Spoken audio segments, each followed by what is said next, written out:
Hello everyone. Let me know if you can hear me and if the sound seems okay. I sometimes have problems with the sound.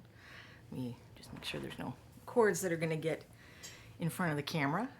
Um, Hope everyone's been doing well this week and getting out, having some fun, stuff like that. Hopefully someone's there. I see Jedi Jared and Quindy LaRue and Trashorama. So somebody's out there. And I think you can hear me because no one's objected to not being able to hear me. So, green users, hi Bob and Julie. So, oh, and a dragon head and wings, that's very appropriate for Bob and Julie. Especially Julie, who I understand does 60 to 70% of the chatting. I think that's what you said the other day. So I'm back with my bugbear. He's a bugbear. I don't know why I forgot that. Hi, 9 cents change. Thanks for letting me know you can hear. So I'm going to work on my bugbear some more and probably talk about some general stuff. Let's switch to the mixed view here. So I changed, if it looks too bright, if it's glaring out on your screen, let me know. I changed a setting because I forgot that I had my lamp set to something different last time I used it. So I may need to adjust the camera. So if you were here last week, I did, well, let me back up. My husband says I tend to start in the middle when I tell stories, and he's probably not wrong. Many of you may know that a convention called ReaperCon is coming up, and probably a lot of you are, if you're planning on going, and I'm sure there'll be online contests too, but you're excitedly preparing entries. And I don't tend to do that anymore. I'm kind of retired from heavy competition painting. But what I prepare to do is judge and give people feedback and help them learn to improve their painting. So as part of that, I've been working here on stream and also on my blog that you can see the address up in the upper left to give people information in advance to try to make their entries better. But then when I talk to someone at the show, I mean, it's busy and there's lots of people who want feedback, and I'm tired and I'm not thinking straight all the time. So it's sometimes hard to explain everything. There's not enough time to really get into a lot of detail about the feedback. So I wanted to write some blog entries to help people get expanded information. But I figured I'd do that before the show so anyone who's interested can go and watch these streams and can read those blog entries and get some tips on how to improve their miniatures, which, I mean, that's for ReaperCon, but it's also just general stuff. Like all these tips apply just to general painting or other contests that you might want to enter. So there's a post that's kind of general information about contests. If I'm using terms you don't understand, like there's 2 different kinds of contests usually. So there's like a top 3 where out of all of the entries in a category, they pick the 3 that they feel are the best done. And then ReaperCon does a show style instead, where each entrant can enter multiple pieces. We pick the one we feel best reflects on your talents, and we assess that and give it a rating from certificate, bronze, silver, or gold medal. And then there's also the top 3 or podium style awards within that for manufacturer awards for Reaper and other manufacturers, or there's special awards. There's one for entries that include mouselings and large monsters, and last year Michelle Farnsworth, who was getting treated for breast cancer, sponsored one for entries that use the color pink. So there's all kinds of things every year. And now I kind of lost my train of thought. But anyway, if you're not clear on some of those terms or how the judging works, I have some information up about that in one of my blog posts. And the one last week was kind of non-painting. I mean, there were a few painting related tips, but stuff related to construction and bases. And I have an example with this guy of one of the construction things that we talked about. And I'll go over it again and show you how I fixed it. And then today or tomorrow, I'll be putting up the last one in this series, for now, I guess anyway, that's talking about more painting specific type of issues. And I'm going to talk about some of those today. And I think I talked about some of those last week. Because some people, you know, everybody learns differently. Some people are going to do better with kind of this video conversational style learning, and other people enjoy reading. I can put up more pictures and kind of visual examples on the blog more easily. I haven't figured out how to. I know that I should be able to show you pictures through the screen, but that's an adventure for another day. So what did I change on the bugbear? Let's zoom in a little more on him. Maybe he's so big, that might be too much zooming. So one of the things, if you weren't here last week, there was an issue, and it's harder to see now because I painted the straps dark. But the straps in the way the miniature is cast are attached to his hand, and the shield was a separate piece that was glued on. And the straps were not actually attached to the shield, which if I'm just painting this to throw on my game table, I'm probably not going to care about that, especially if it's not like the big bad or something. But if I were wanting to enter this in a contest or painting it as a gift for someone, I would probably want to fix that to not break the illusion that it's a real character with real equipment and stuff. But I had already painted a lot of this figure. I had not, in fact, painted the straps, which was another... It sounds silly, but sometimes you think you finished all the miniature and then you realize you forgot a pouch or the one hand that was on a piece of equipment, so you didn't paint it with the rest of the skin. So that is a solid contest tip, is to look everything over and make sure you really did paint everything. But I wanted to share how I fixed that.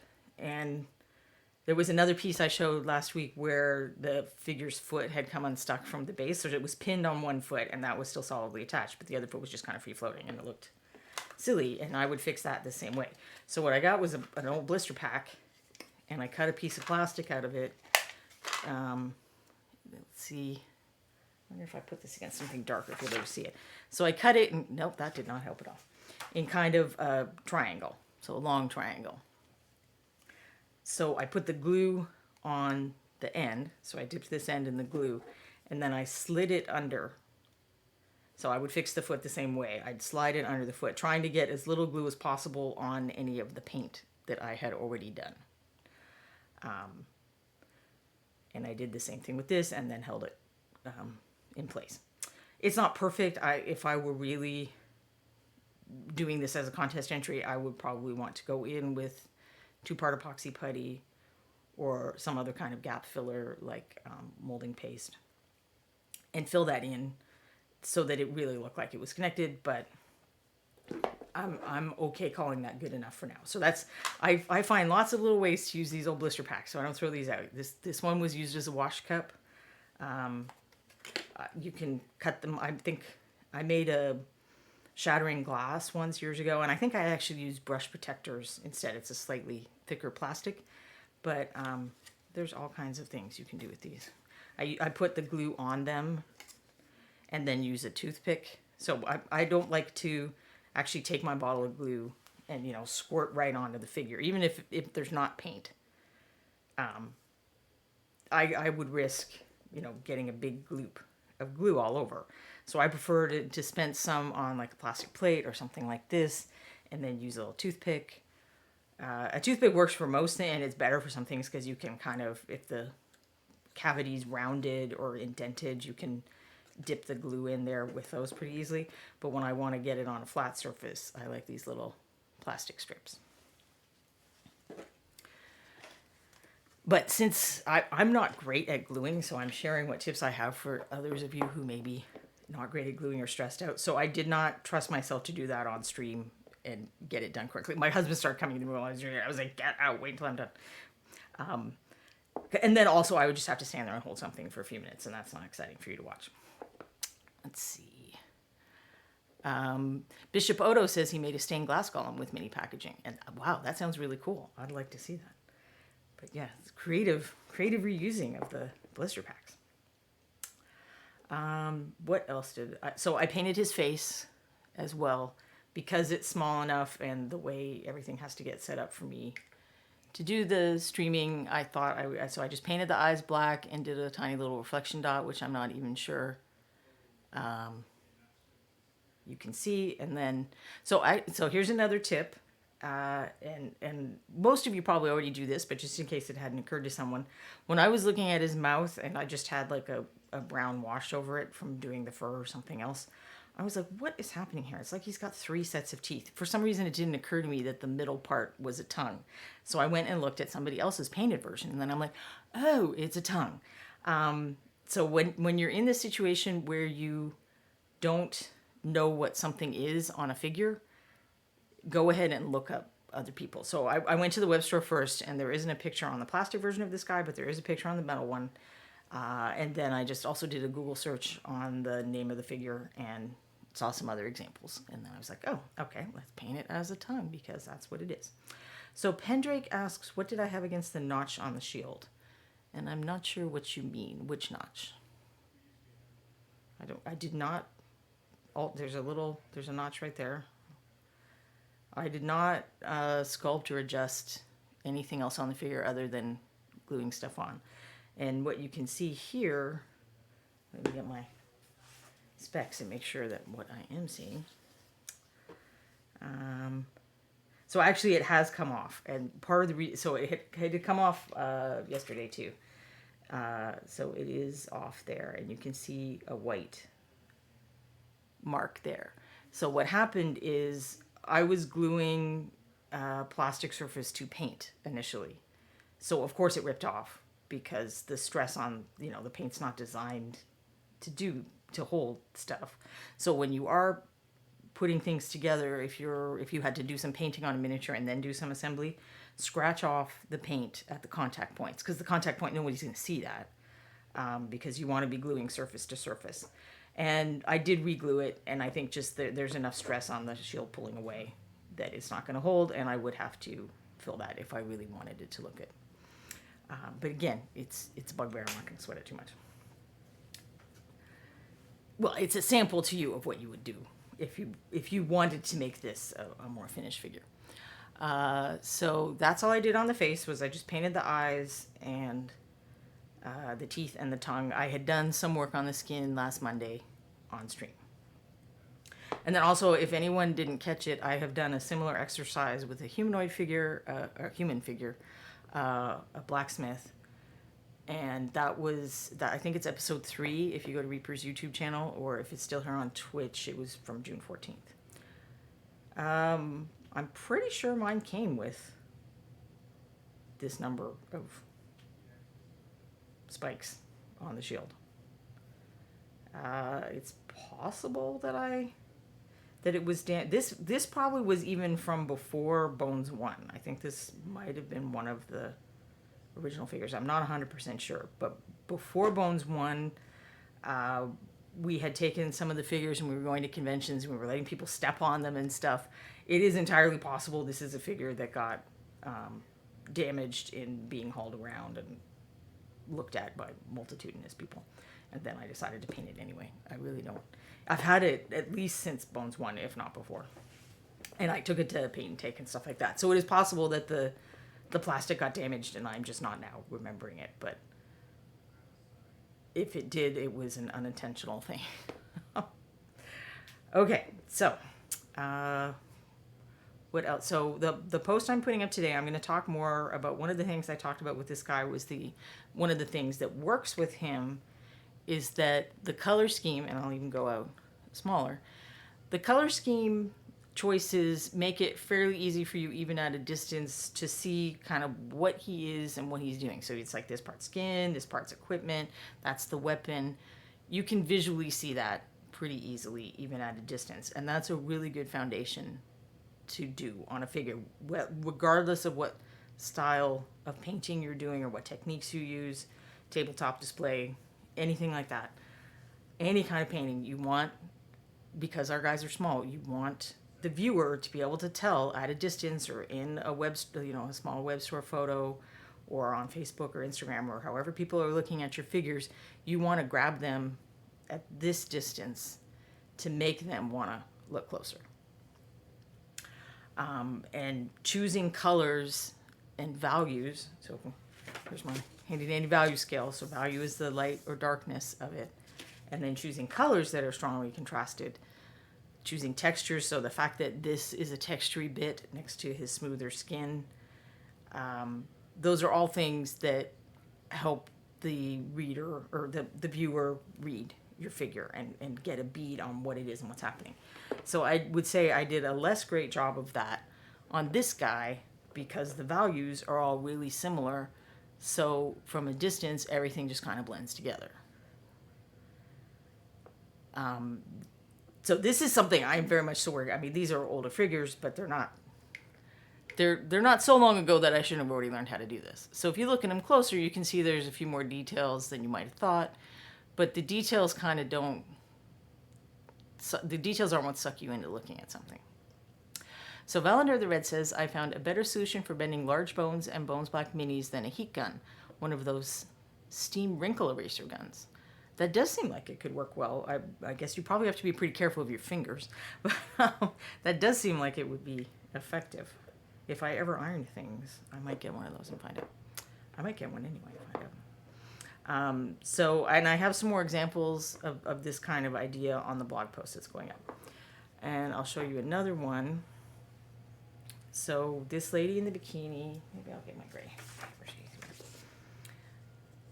is a figure I painted for a contest like a fair while ago, but I painted this other figure around the same time. Now, to be fair, I have touched this one up just a little, but even though they're by the same sculptor, they're kind of a similar style of sculpts. I mean, they're different era, one's like a fantasy figure with a ridiculous weapon and the other someone on the beach. But I mean, you can get the general idea of what I mean, of their similar style of sculpting, similar scale. And really it's the same color scheme, which is a favorite of mine: green, purple, and orange, red. But I would say, am I furthest out? Especially if you go to the farther out version, this figure stands out to your eye way more than this one. And that's not because it's got non-metallic metal or I spent a little more time on it. And I can prove that to you because there's a blog post with both of these figures where I've digitally edited this figure to look worse. I've taken away the contrast. And I've also digitally edited this one to look a little better, where I've added more, deeper shadows and brighter highlights. But what makes this one work more is she's got the very dark hair next to the very light skin, and then the bikini colors stand out from the skin, and the sword is another color again. So it's more interesting to look at, and you can see what's going on more easily. Where in this figure, the bathing suit and the skin are so close in color that you almost can't tell she's wearing a bathing suit. And this is one reason one of the most common pieces of feedback that we give at ReaperCon, or just when people are asking for input on their miniatures, is to use lining. So the technique where you paint a dark line where surfaces meet. So where the bikini meets her skin, I would paint a dark line. And down here, like where the strap is. I'll zoom in a little. And I have, in fact, done this on this figure, but so faintly, like you can kind of see a little bit right there, I think. So faintly, and then I think I ended up painting over some of it a bit and not fixing it. So that is my tip, because lining is a pain. I'm not going to lie to you. If you fully paint a figure like this and then you want to come in and paint tiny lines, that is nerve-wracking, and you will make mistakes. You can scrub them off usually, but what I like to do is, so I would have painted the skin and then painted a dark line where the edges of the skin met something else. So like where the bikini is, where the hair is, maybe where the feet meet the sand, depending, in this case, I kind of want the back foot to look like it's going into the sand, so I might not paint a big line around there. But if it was like a more solid surface like stone, I would paint a little shadow around there, because a shadow would fall in that area. And so I just have my base skin coat color and then go in with that lining. And then anywhere I messed up, I could just fix it. So if the line was too wide, I could just come back in with my skin color and trim it up. If I accidentally got some of the lining color, I'm trying to line in between her legs and I get some on the knee, I just clean it up. Then I do my shading and highlighting, whether that's washing and dry brushing or layering or wet blending, whatever you like to do. And chances are you're going to have something like with this figure where parts of it get lost. Now, my mistake in this, I think, is the lighting is too light in color, but there are also places where it got lost. But so I'd be fixing one or two places after I've done a lot of painting. I wouldn't be having to paint all the lines, and that's a lot less stressful for me. But the upside of lining, while it is a tremendous pain in the butt, is it's a great way to build your brush control, your ability to get the brush to go where you want. So the more of that you do, the more of that annoying, painful kind of painting that you do, the easier it's going to start getting to be to paint eyes and maybe think about freehand or, doing scratches on leather and metal and stuff like that. So there is a side benefit to it. But as Valender's saying, using hue, saturation, and value contrast throughout your figures, not just thinking about contrast as being something that's in an area of how deep are the shadows and how bright are highlights. When miniature painters hear the word contrast, that's what they think of. But contrast just means difference. It just means having something that has differing properties adjacent or within the area. So in this case, her hair is a very different value than her skin. Her top is much more saturated than her skin or her hair, as well as being a different value. So those are contrasts. And you can also use that within an area, which is probably, we did talk a little bit about that. So with the bugbear, for those of you who weren't here last week, it's going to be hard to see. I maybe should have even done it more dramatically. But there is green in the shadows of the red kilt, and also green in the shadows of his skin, because his skin is pinky and this is red, and I'm using complementary color contrast to kind of bump the contrast of the shadows between the shadows and the highlights. And I may do that a little more on this figure this week. Yes, I did lick my brush. There's no paint on it. I generally only use lick brushes when there's no paint on them to form the tip. So hopefully that makes sense, and this is something you can, there's information that's going to go up on the blog today or tomorrow where you can get a little more information about that. So I just wanted to go over that a little, because I find often the people who make the most mistakes with that are people who are trying to do contest entries and fancy things. Game players know that you need to be able to see the figure from 2 or 3 feet away on the game table, and they know that maybe they're playing in their friend's basement that has crappy lighting, so they've got to make things more extreme. Display painters feel like that doesn't count for them, and it 100% does. I had these guys too. I'll probably bring these guys back out closer to Christmas. So last year I did a little learn to paint Krampus kit for Christmas, and I didn't have the Krampus figures yet. So I grabbed these guys to do a test of my color schemes, because I was intended to do it with 4 colors. And then we assumed that the painters would have black and white of some variety. So I tested a couple different schemes. And you can also you can see the effects of, there's not a lot of different changes between these. They're painted with the same paint colors, and they're the same figure and the same general concepts. But there are some differences, and there are actually like things I like about one better than I like about the other. And I think Krampus did end up kind of being a mix of those things. So because he's like a scary character, I felt a darker fur color and overall darker look was more appropriate. There's some ways I think that this lighter fur stands out a bit better, and is a little more interesting to look at. What I would really do, and I'll probably take this guy maybe some point on stream or later today if I finish the bugbear, maybe we could look at this guy. It really just needs a little bit more highlighting, but in very small locations, and then it would start to pop. The other thing I liked about this guy that I think I didn't end up putting on the Krampus was the redder skin. So the skin's just a little bit pinker and it stands out a little more. And the same with this leather strap. So even small changes can have more of an effect than you might think. I think this was a more yellowy wood. I think I went with that one, but I don't remember for sure. And there's always things you can tweak too, I guess is also what I'm saying. But anyway, you guys probably would rather watch me paint. Although I will show you just one more thing. I was debating trying to paint her, but I feel like I need to there's something I want to do with her that would make me paint her in a slightly different way than I normally would. So I'm going back and forth about doing it on stream. But I got her primed, so I thought I would show her off. I think I heard someone wondering where her other arm is. So the arm with the beer sign is a separate piece that you glue in. And again, I did my gluing off stream because I'm stressed out. But I will try to demonstrate. I stuck a pin in there just to be thorough because this is the metal version. And I will try to demonstrate some pinning tips sometime. Because I know that's, if you haven't done it before and maybe you've mostly painted plastic miniatures and now you want to try some metal ones, that is a bit stressful. But her other arm is up in her hair. So she's got it held up beside her ear and then going back under her hair up there. So she does have two arms. It's just one's not very easy to see until you get some paint on there, I think.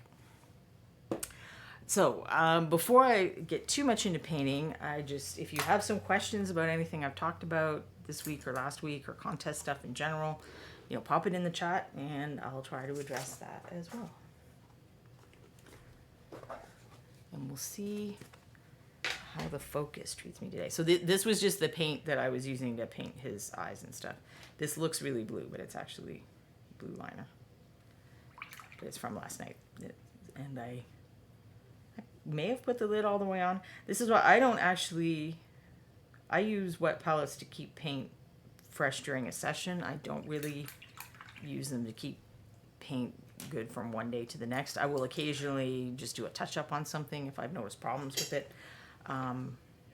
But for me, the trick of like just exactly how much to leave the lid off so it doesn't get too watery but it doesn't dry out is just a puzzle I have not cracked. So I like fresh paint anyway. And if I need to save paint, I do it with the palette like Anne's and I put the sponges on top, which I will also try to demonstrate someday. So all right, now the trick is me trying to stay in frame, right? Okay. So what should we work on today? So if you were here last week, you may remember that this bag was originally blue.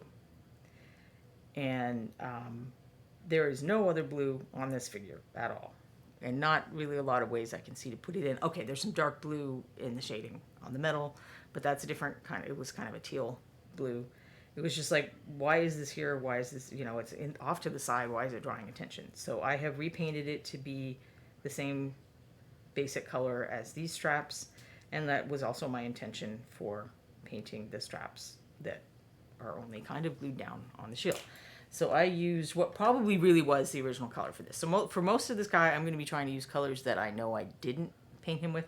But I had this handy and it was just easy, so I used black and brown. I'll get some of that out.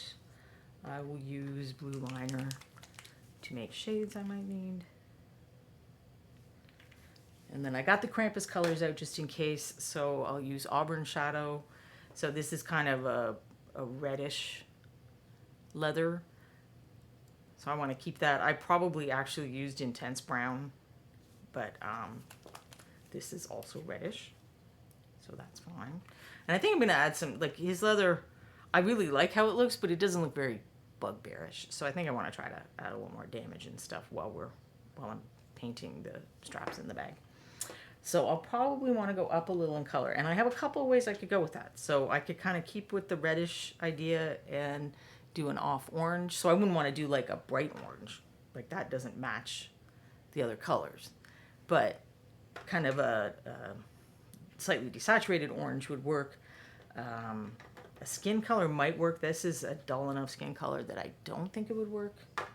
But I could mix a little of this peachy one in. Or I could go kind of yellowy, which I've got Palomino gold. That is a kind of gold like that I like, or yellow.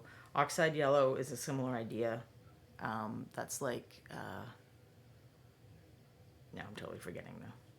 If you're a traditional painter, there's a yellow color that's very useful.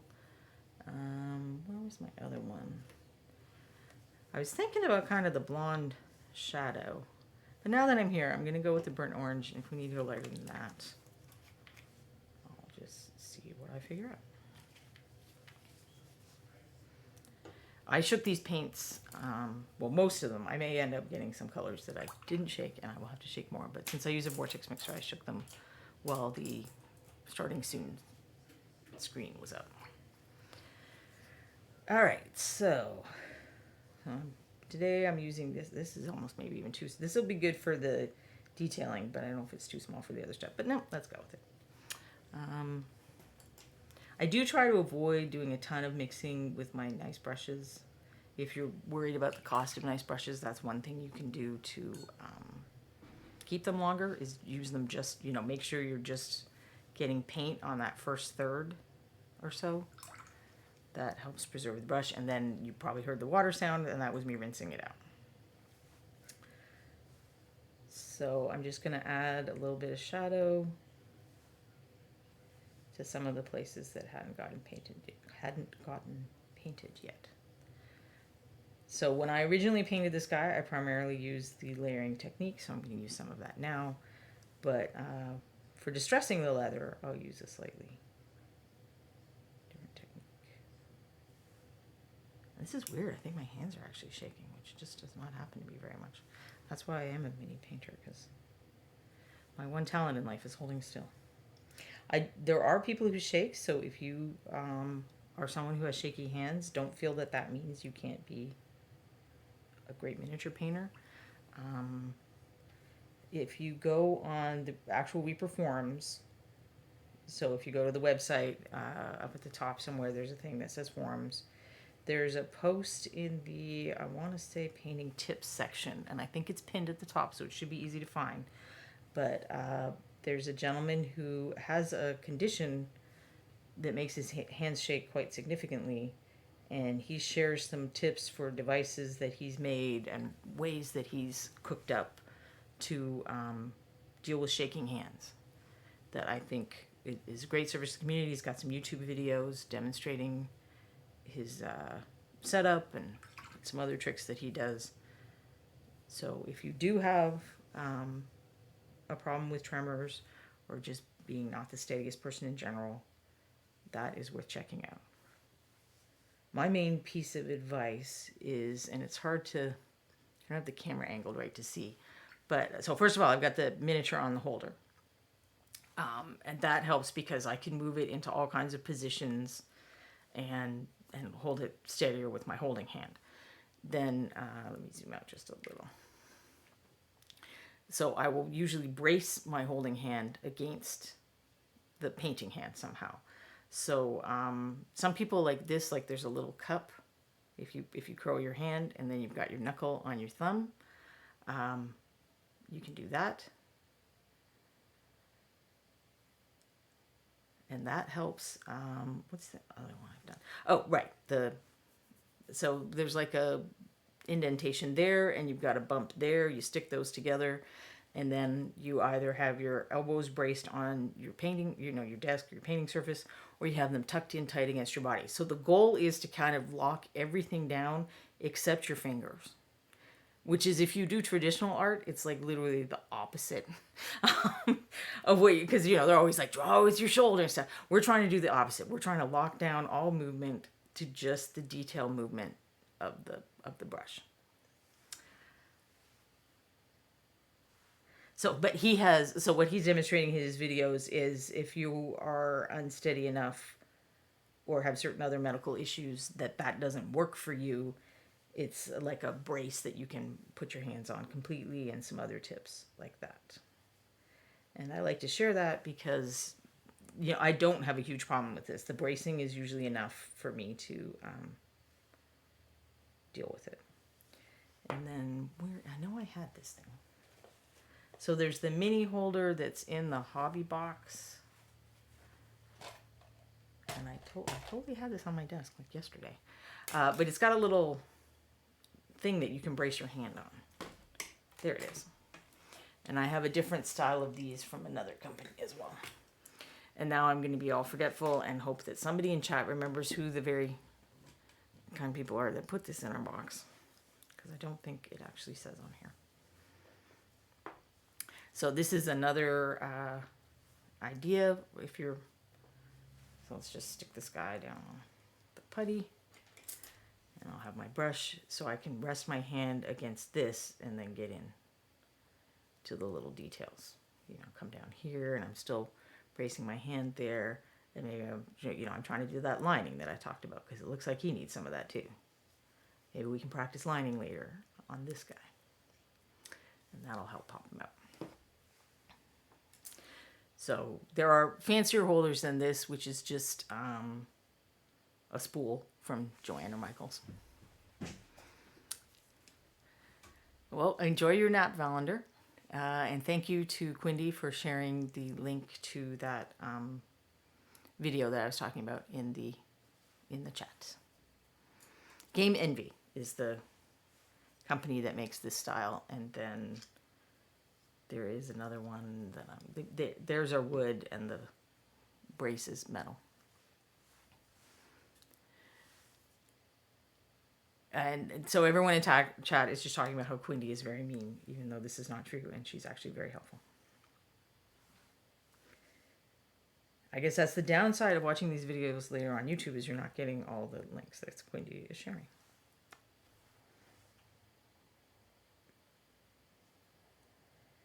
But for those of you who are watching on YouTube, hopefully the information that I said about how to get to the forums is enough for you to find the post if you need help with bracing. So there's like, it's like the bottom of this bag is sewn on, which is kind of interesting. So I'll probably try to pick that out a little more, and then it's tied onto his waistband. So I just want to get a little more shadow definition to that. But I mean, this is definitely one of those miniatures, like if I were painting this and I got the metal one, maybe I wouldn't have wanted to glue this shield on until I was done painting everything over here. Because when I was working on this, I was noticing there's like this little white spot that's just really hard to reach. And that, so as much as I dislike synthetic brushes for a lot of things, what I like about them, and these ones are in too nice of shape. I wonder if I have one that's in crummy shape. So they form that little hook on the end, right? And I don't have a good hook brush right now. This is very sad. But I end up using the hook for stuff. So you've got like, they've got a cape or something like this. And you just can't quite get under there. If you have one of those hook brushes, an old synthetic brush that's got that hook on the end, you can get up under there more easily. There's just little places that I find I can get with the ones once they get hooked. So I always like to have what I call a hooky brush. This one's starting to do it. If you can see that, gray. You can just barely see that. But for actual painting, that hook is the bane of my existence and why I'm willing to pay for sable brushes. Okay, so this was my original starting color, so if I want highlights, it has to not be that.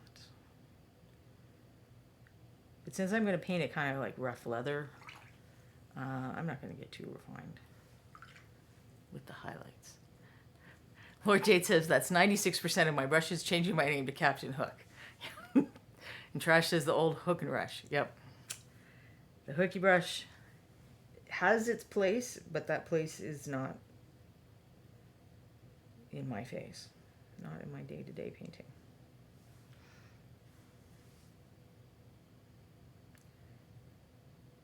I am amazed regularly at what people can accomplish with crappy brushes. Maybe we have to, well, I'll try being more zoomed in. I know it hates the palette. I want you guys to, I mean, I'm not doing anything special with the paint, so I don't think there's really anything to see. But I'm not trying to hide what I'm doing with the paint. I just figure it's better to be in focus with the brush than in focus on the paint. Maybe one day I'll switch from having a face cam and just do a palette cam instead.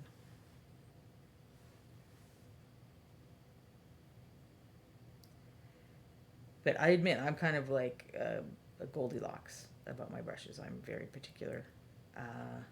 I've seen people do like freaking amazing things with brushes that would torment me.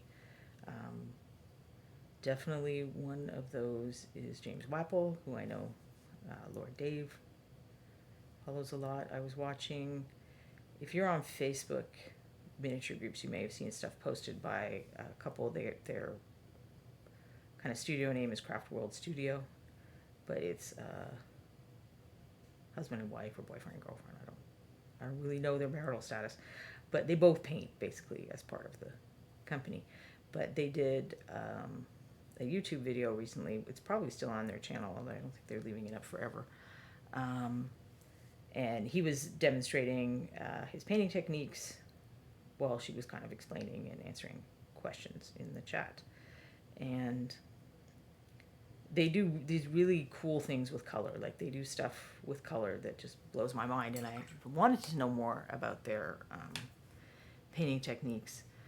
But he was just using like this terrible brush. It was like almost painful for me to watch it. I'm like, how was he doing this?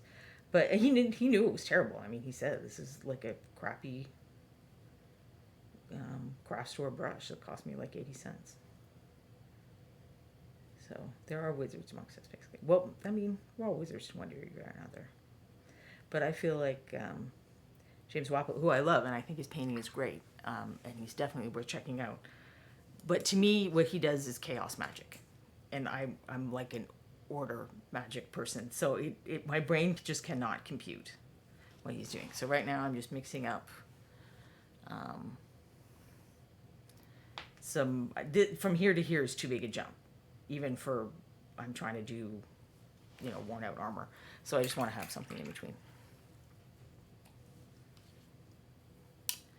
Trash says, when I was a child, we wished we had hooked brushes. We had to go out in the fields and catch our own weasels to make a brush, uphill in winter. Both ways, I'm sure.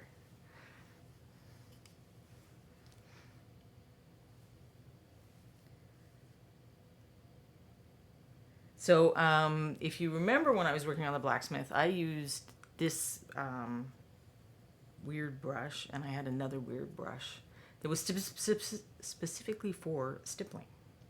And I could use that here, even though it's larger, I could probably figure it out. But that's not the only way. There's very few things in painting that there's only one way to do. So you can also, just use chaotic brush strokes and dotting the brush like this to kind of build up the same texture. And for, if I'm painting something for a contest or for Ron to put in the store or something, I would probably tend to go this way more than using the brush, because the brush doesn't let me make all the choices. It might put some of these places where I don't want them. I could probably kind of split the difference and do stuff with the brush and then just go back and fix parts that didn't go the way I like it. And in fact, now having experimented with that brush on stream with you guys, I think I would like to use it more. But I thought I would switch to this one for now to demonstrate an alternate approach.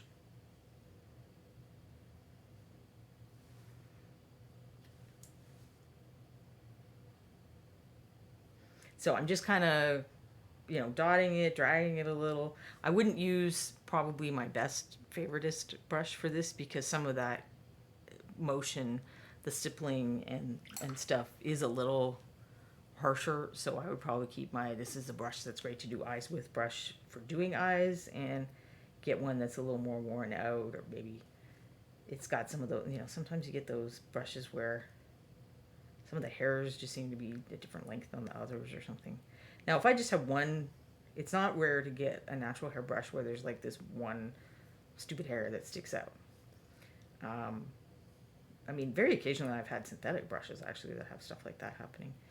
And that I just prefer to fix. So do not pull it out with tweezers. That's not the right answer for that. What you do is you try to find that long hair and like separate it out, and then slice it off with a knife or cut it with a pair of nail scissors. So you're just trying to get that one hair, because trust me, the approach of trying to cut off the tip, I had a really nice brush then. Now it's not a really nice brush because I tried doing that. James's minis paint themselves out of fear, Lord Dade says. In a recent stream, he painted the Argonath from Tolkien. It looked like a matte painting from the film. He's like the sorcerer from Disney's Sorcerer's Apprentice. He just raises his arms and the paint just flies into place. It does seem like that. Like when he did his first painting pyramid video, it was like ages and ages ago, before everybody was streaming and stuff. I got a couple of them because I'm like, I've seen him paint, but I can't wrap my head around it. Maybe if I get the video, I can pause and rewind.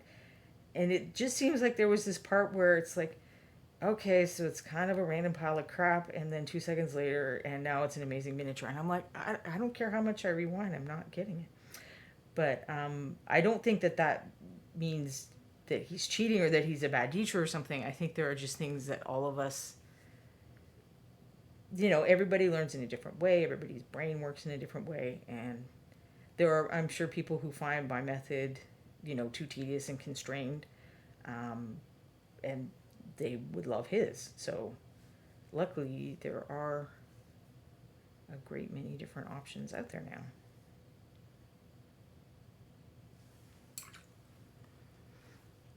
All right, I feel like going straight up to that yellow is going to be a perilous mistake, but let's do just a little and see what happens.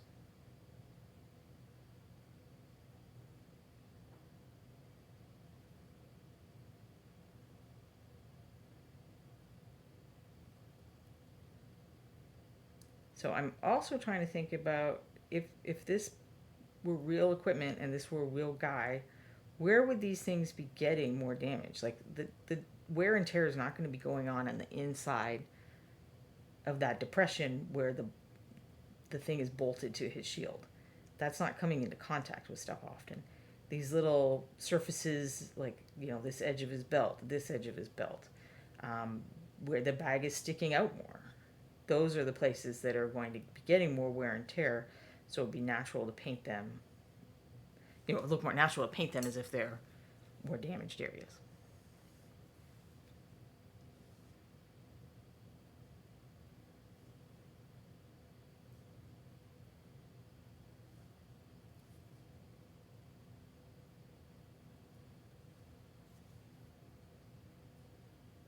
I didn't really hit this chest strap, I don't think.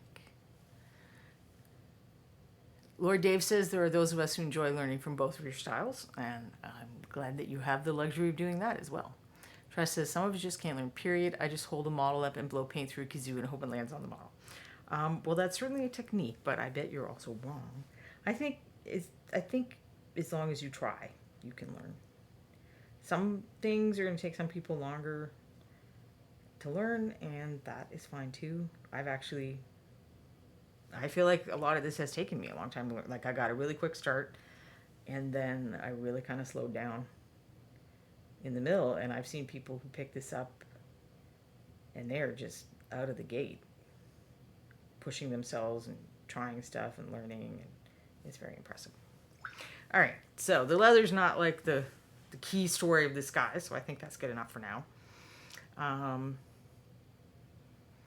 do not love, although I didn't really critique it in the original critique, which is in last week's episode if you want to watch that, but I don't love the fur things here. I mean, I don't think they need to be amazing. I just think they need like a little more highlight, because hair and fur, Quindy will maybe find it. I have a blog post up on painting hair, and there's a video on Meeper's channel about it, and they kind of go together.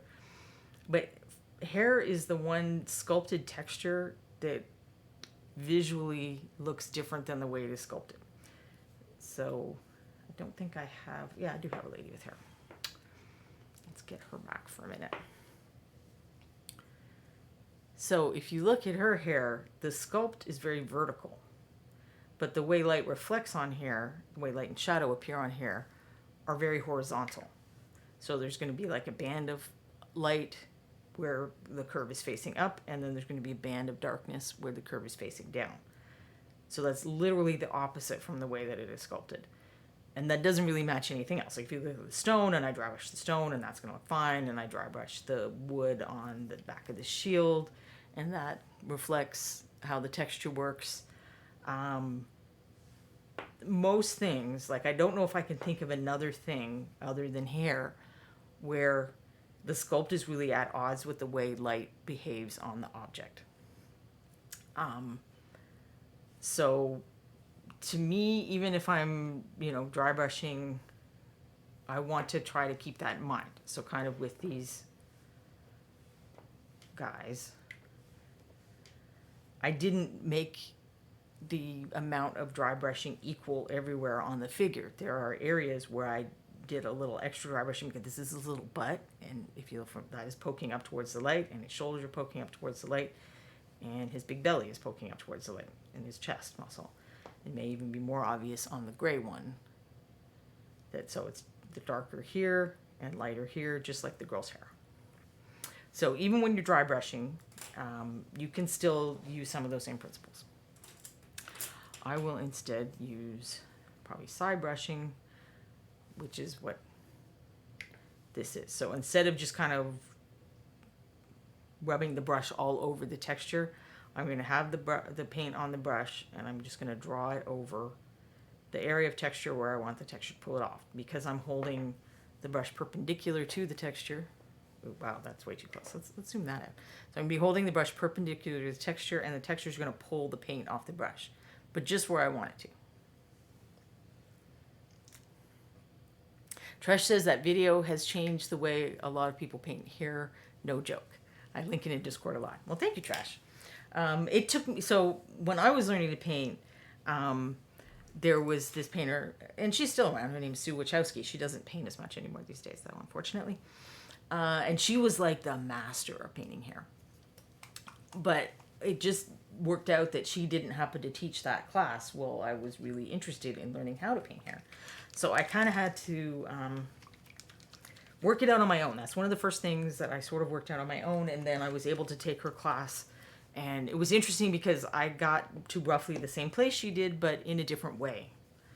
We ended up having slightly different... She likes to do a lot of glazing and go back and glazing and go back, and I really only glaze hair to shift color or add a little nuance to color. So I'm using Weathered Stone, then Skull and Crossbones, which I think is from last year's swag box. I'm looking to see if I have a darker gray. I feel like I must have a darker gray. I'll just use Stone Gray. I don't think I'll need the darker gray, but just in case. Since I want to punch up the highlights. Quindy found the video to the hair, and I think I went in a comment on the video and put a link to the blog post. It's got like reference photos of the figures that I showed you in the video, because the unfortunate thing about that video is that it was painted before Reaper kind of completely dialed in all the video stuff, so the quality probably isn't quite as good as what we're able to do today with the document cameras and stuff like that. So I'm just gonna, mix variations of my gray.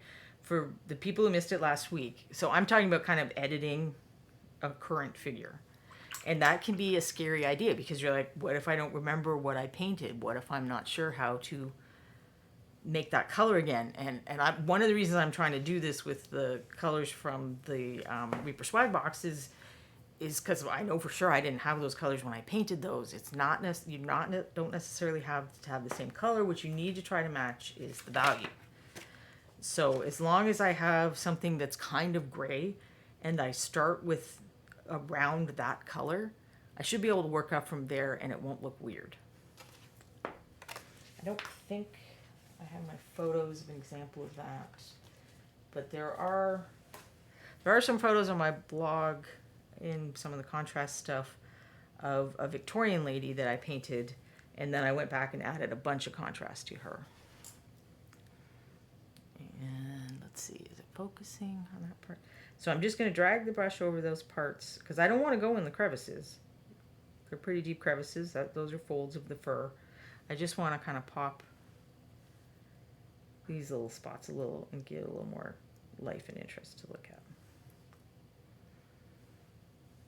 But I'm not going to go to full white, because this is the focus area of the miniature. I don't really want to compete too much with his face. I don't want to make you more interested in looking at something else than you are his face. Is it in focus there? I don't know. It's torturing me with the focus lately. And then I do also want to add that to this little bottom part of fur.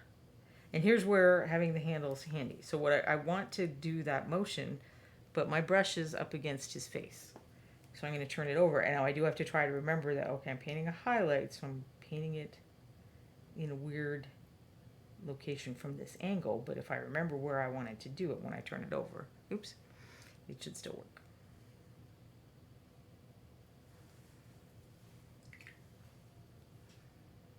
So I try not to turn it over too much when I'm painting for you guys, because I know it's a little dizzying.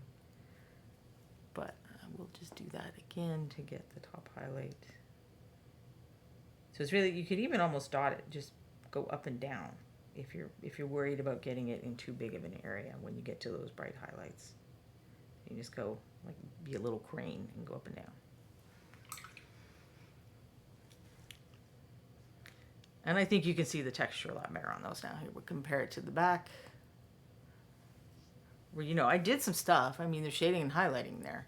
I just think it's a little more interesting on that angle.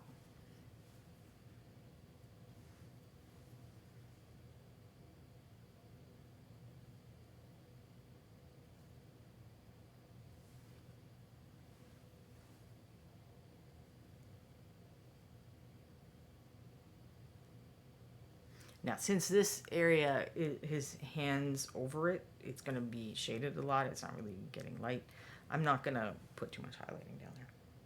This is really very much not the story of this miniature and not somewhere I want people spending a lot of time looking.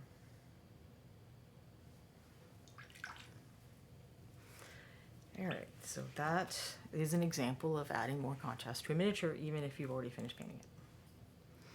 And really, I think I need to do just a little bit more of the same thing on his red kilt, skirt, loincloth, whatever we want to call it. Unfortunately, I did not bring my secret weapon red highlight. Well, my secret weapon red highlight is red neon glow. But since flexibility is part of what I'm demonstrating, I'm going to start with chum red, which is definitely not what I painted this with. But it's the only red I brought over here, so it'll work. And then this is Lotus Orange. This is one of the Kickstarter colors, which I also know I definitely did paint it with. Now that would be very bright. That's a very high saturation orange. So I don't think I want, I'm going to do a test mix. Let's just mix that. Let's mix some of that into the red and see if it's dulled down enough. And you know what? Maybe it is. Maybe because the chum red isn't like a really saturated red, it took care of the problem for me. But the other thing I could do is just mix a little something in here. Gray would work. So I can take that orange down a notch just with some gray. The complementary color would work. We'll do a little more about mixing colors another day. But if you only have a small set of colors or you're trying to desaturate colors, there are lots of different ways to do it. So you don't have to be worried that the colors were too bright. I'm going back to a real brush for painting the little kilt.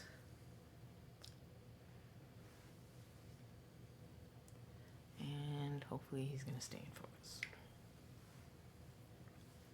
I'll move this off screen and help it out. Does this help if I put this back here? Let's see if that helps. So in this case, I actually think that the paint that I'm putting down is slightly darker than my brightest highlight on this red, but it's more saturated. So it didn't ruin anything that I did that, and it just gives me a starting point for, okay, I need to add more of the orange or something. If I had gotten it very badly wrong, which will happen, it can be very hard to judge the values of colors, I could just scrub it off. So I don't know if I brought my scrub brush today. There it is. And I use this a ton. Well, I don't use this as much now. I do still use it occasionally, but I use this a ton when I was first starting to paint. And if you were here last week, I was doing some lining and I got a streak on his leg and I didn't realize until like 5 minutes later, and I was able to scrub it off with the brush because acrylic paint is touch dry within minutes, but it actually takes a fair while to cure. So if you catch it sooner, you're a little more guaranteed. This is just a flat or an angle flat that I cut down so that because the bristles are shorter, they're a little more like a scrub brush, but it's not super harsh. You can buy brushes that they call scrub brushes at the art store. Do not get those. Those are for watercolor painters to scrub stuff off paper. They will take way too much paint off of here. What you want is, just a standard synthetic flat or something similar. And this is a great thing to do. I'm sure that I used this brush for dry brushing and the bristles had gone all over. And so then I just cut it off and I had the scrubby brush. So if you have an old flat brush that is not serving you in some other way, turn it into your eraser mistake fixer brush. And this is an occasion where you might want that. If you're editing a miniature that you've already painted, the underlying paint should be, finished curing and nice and strong. So if I was starting to do this and I'd made a mistake in my value estimations and it was like way too dark or something, I could just, try in one little spot and check it and I'm wrong, and then I just scrub it off and I go fix my mixes. So getting stuff right is not necessarily being some genius artist who just knows what the right thing is. It's just being willing to take a leap of faith and then fix it if there's a problem. All right, so that orange is not light enough, so I want to add something. But what? Saffron Sunset. Let's add Saffron Sunset and see how that goes. I like Saffron Sunset a lot. That's probably a little too much, but I'm going to mix it with the orange. Let's see what happens. So it's nothing exciting. It's just more little mixes of paint. And that seems very bright, but I'm just going to be using it in small areas. So let's see if it works.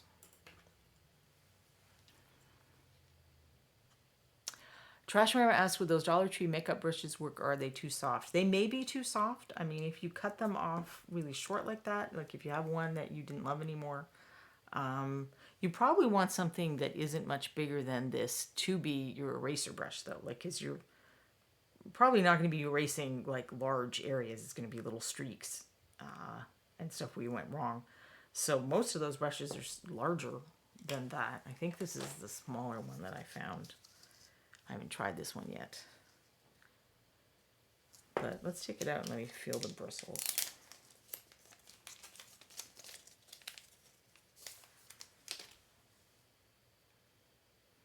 Yeah, I think that one will probably work.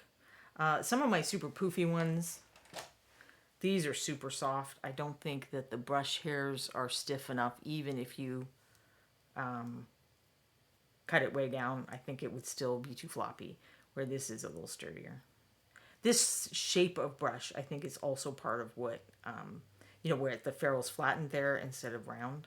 I think that's part of what makes the bristles a little stiffer. Gimmick the Guy says, what are you using to adhere the minis to the handle? I've been using daubs of hot glue for years and I'm ready for something better. This is 3M mounting tape.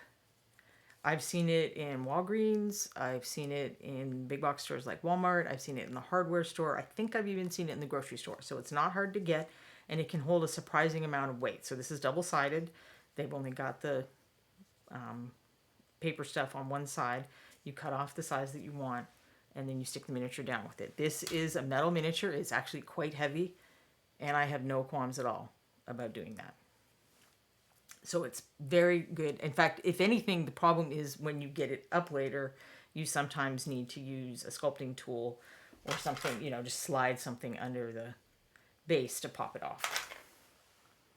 So when the base is flat, I like to use that. If the base is slotted base or something with texture under it like this, I like to use poster putty.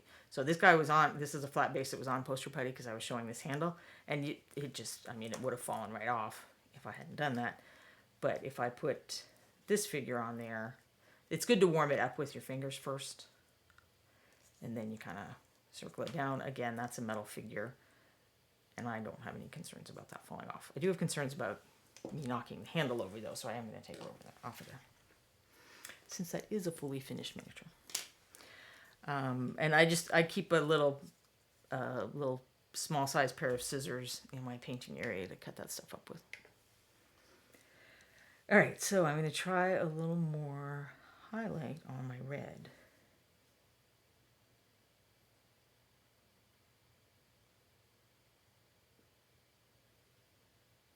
So that part was out of frame. So the problem with not being able to see the palette at the same time is, and I talked about this last week, my apologies, people who are going to get bored about me hearing this, but I know a lot of people get frustrated when they start trying to use paint that's thinned down because the paint goes everywhere. So you get it on your brush and then you try to put it on the miniature and then it just goes, falls into areas where you don't want it to be. And that's because we do this so automatically we forget to tell you about it. So some people are very controlled painters and they just put that little tip of the brush in there and there's like nothing on there, and then they put it on the miniature. I'm not. Despite saying that I was an order school wizard before, this is not a place where I'm very orderly. So I dip my brush in a fair amount, but then I make sure that there's not too much paint on there. So first I wipe it on the sponge, which is a dampened sponge. Damp paper towel is fine too.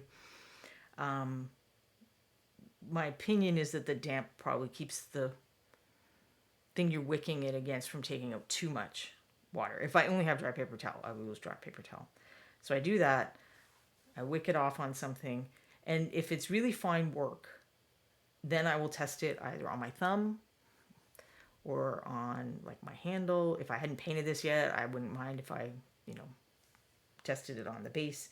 Just somewhere to make sure that I have a controlled amount of paint on the brush, and that when I put it down on the surface of the miniature, it's not just going to and go all into these crevices and stuff that I do not want to look brighter red.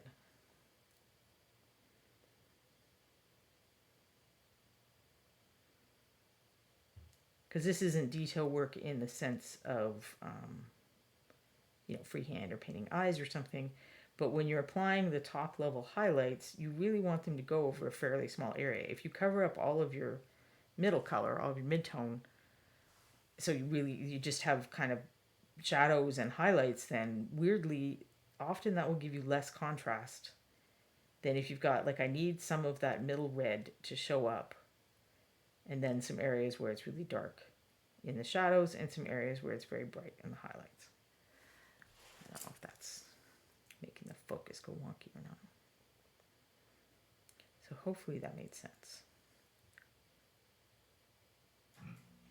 And I'm using the layering technique because that's what I originally used painting this miniature. And I think I'm starting to like the red better. I think it's popping a little more. Mist Imp says, sticky tack just doesn't seem as sticky as it did years ago. Going to try the tape. Thanks for the tip.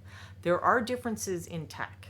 You may have to try different brands. I tried, I think, Elmer's, and it just did. I mean, like, it was an orange one. The miniature just fell right off. It didn't work at all. Blue Tack is a brand a lot of people like.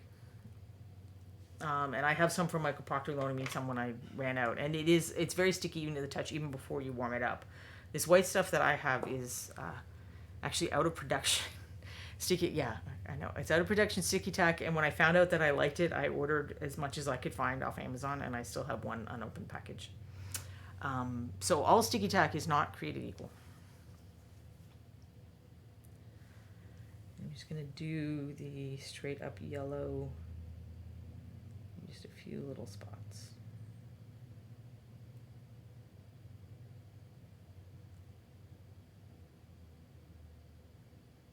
And accent the places where there's wear and tear, and the fabric probably faded. Like the bottom of these holes. Okay, that was weird.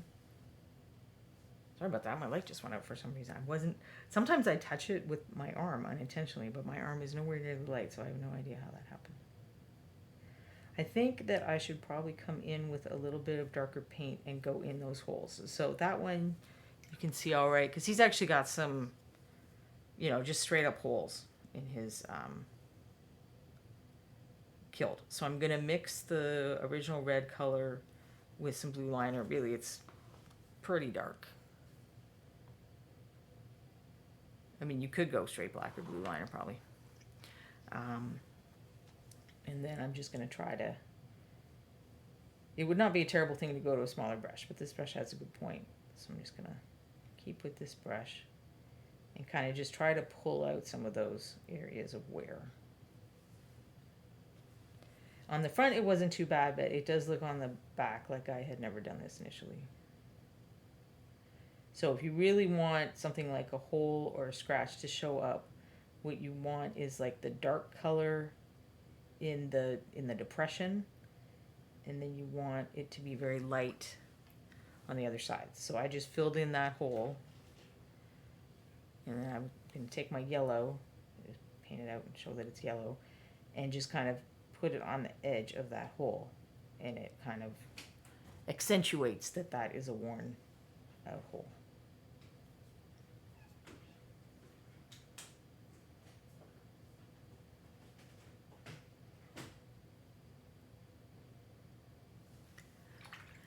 And I think that's probably enough for his kilt. Now let's see where we are. So I have my I wrote down stuff last time when I gave kind of the assessment of what the issues with this figure were. So I'm just checking if there are things that I hadn't addressed. I didn't put the little stitches in on that bag. Come back and do that. So I wanted to contrast a little. I don't mind doing something that's going to draw a little bit of attention on the back, because maybe this can be the story of the back. So when I'm looking at the front view, I want the main focus of your eye to go here. I want to try to make choices that try to draw your eye there and don't draw it too much away from that. The back, I'm not as concerned about that because there isn't a face on the back. So something else can be the main story.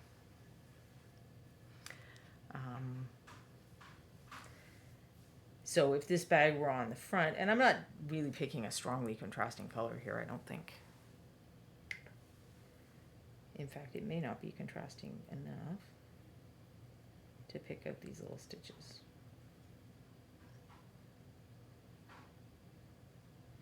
But it was just a fun little detail in the sculpt, so I wanted to bring it out a bit more. And perhaps I will get my lighter skin color and bring it out even a little more than that. So my first skin color that I used was Barbarian Flesh, which is now called something else. That's why I have it underlined, and I do not remember what the new name is.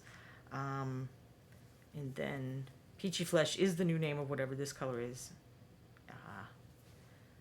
what I'm going to use to, just, in a sense, highlight those straps, I guess.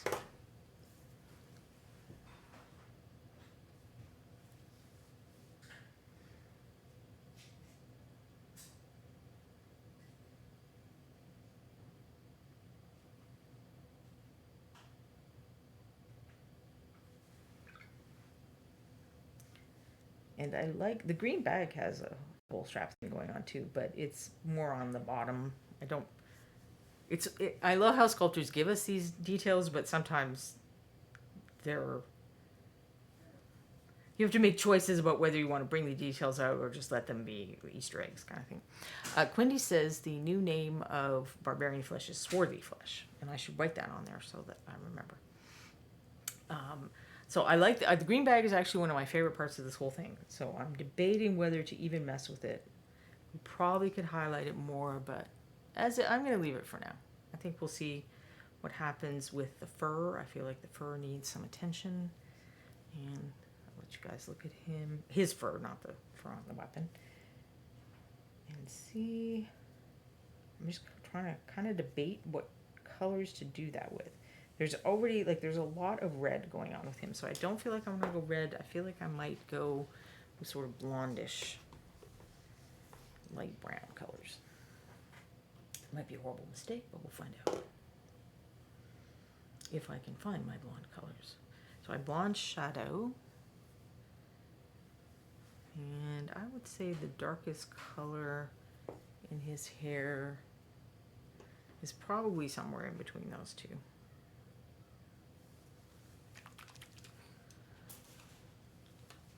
So I'm not sure you can see it. I have little water drops on here, so I'm going to wipe those off so that when I put paint on, it doesn't get thinner than I mean for it to be.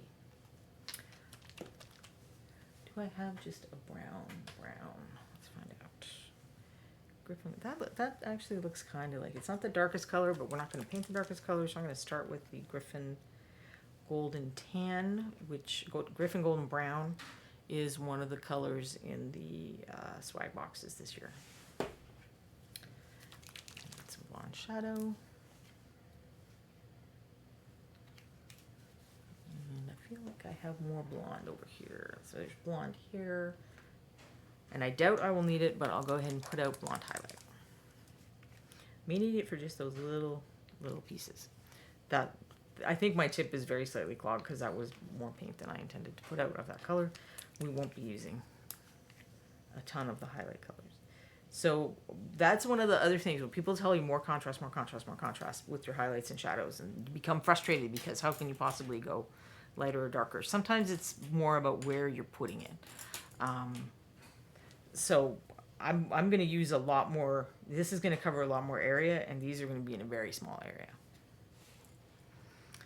And I will take that away so that the focus will focus. Swarthy Flesh is the new name of Barbarian Flesh Trash. And I don't disagree with the decision to change the names. I think it was actually a good decision. I just am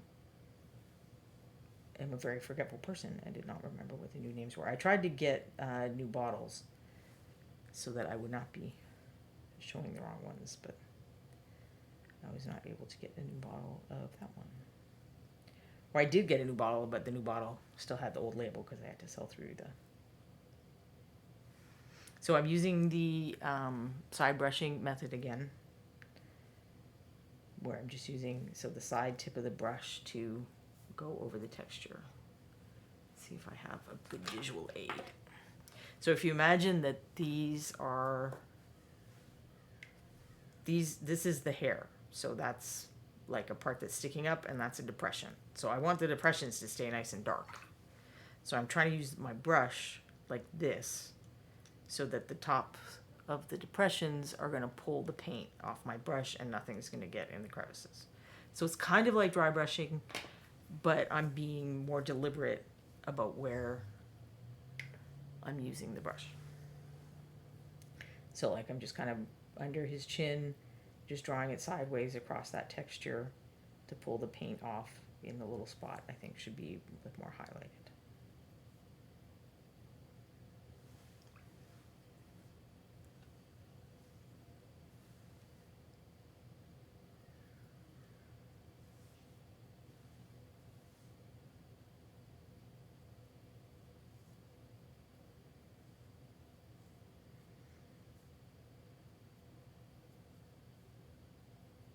Same thing. So on his shoulder here, I want it to be on, the light's coming down. I want it to kind of be on the top of that ball, not where the muscle is curving downward.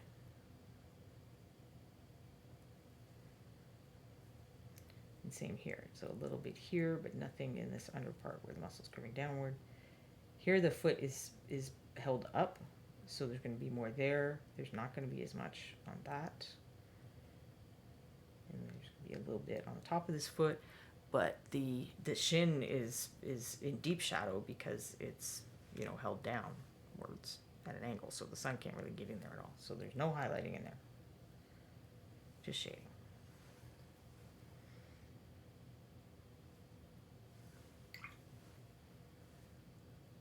So that was an initial pass with Griffin Golden Brown.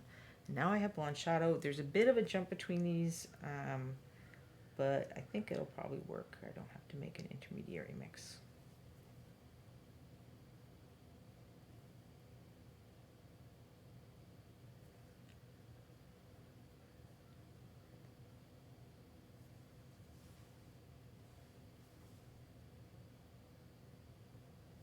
Oh, I'm off frame. Sorry about that.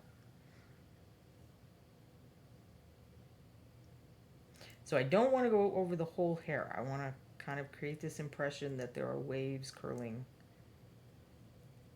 over the hair. Because if everything's the same, that's just kind of boring to look at.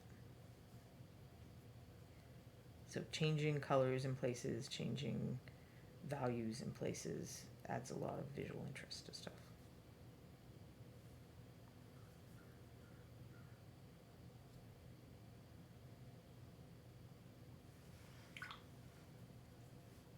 Now there's some area here where either I, in prepping, took off some of the fur texture, or I didn't quite make it through in the casting process. So I'm just kind of not doing a lot with that. Maybe that's not too thick. I'm going to add just a little bit of water. When you get to colors that have a lot of white in them, those are colors that I tend to thin a little more, because they're going to be more opaque. They're going to stand out more. So I want that highlight to stand out, but I don't want it to be like a sharp line where you can see where it ends and begins compared to the other parts. So I have thinned it down just a little to try to prevent that. And I'm trying to be a little more cautious about keeping this in a smaller zone.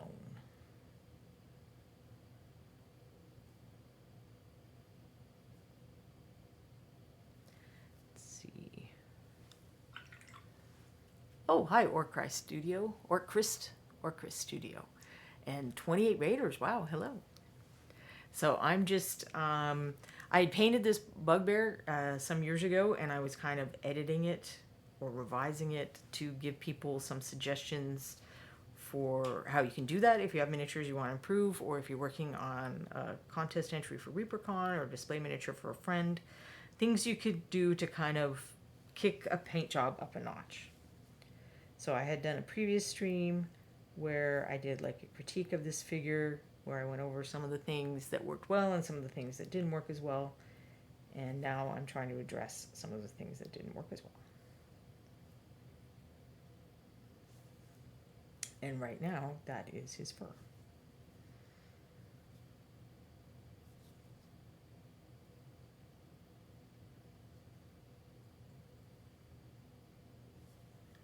I previously did this with Human Blacksmith, but I wanted to show a similar thing with more of a monster tech character. Orchrist Studios says thank you to Reaper for the raid from this morning, and they were assembling all their Bones 5 order. Wow, that could take a minute depending on how much you ordered. I've seen some pretty astonishing hauls on pictures on Facebook and stuff.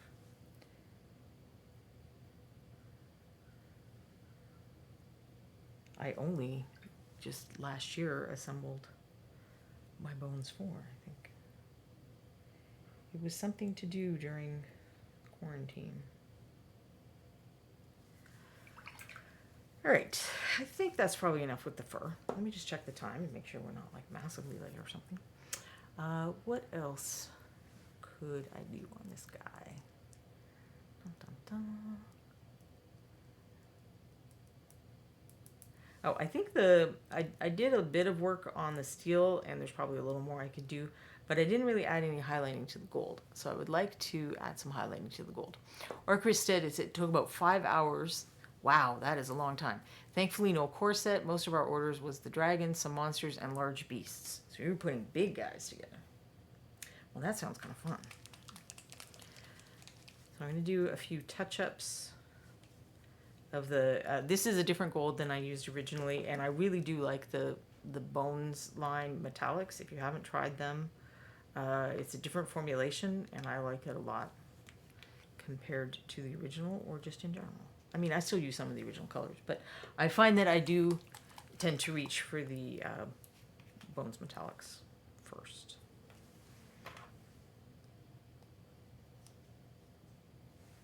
So I'm just using a pokey tool. My gold that was a little stuck. And if you don't have a pokey tool, T-pin or even, what do I know I have,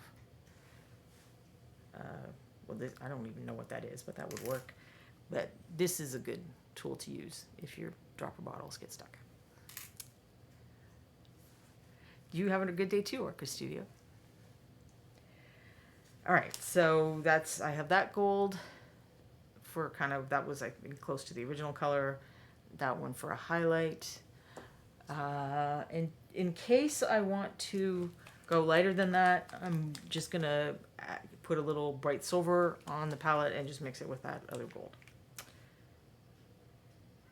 You could use like pearl white or something as well. Trashorama says, when are we getting a burb pokey tool?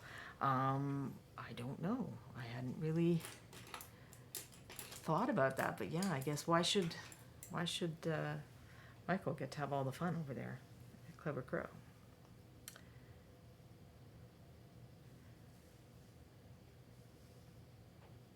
So I do use my good brushes with metallics if I have to paint detail areas. I mean, maybe I'll try to use a slightly older one or something. But I don't think that metallics are so damaging as all that. We already are painting on textures and so on. I mean, there's nothing in metallics that just automatically eats the brushes. I think it's just the extra texture.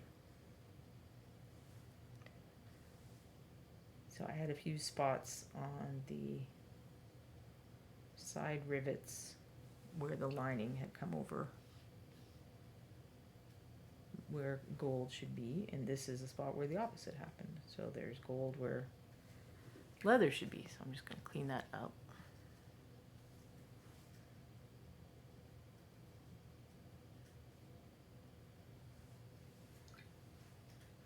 I probably should have made these ones gold too, but he stole the belt off a different guy, and then he stole his shoulder strap or his shoulder guard.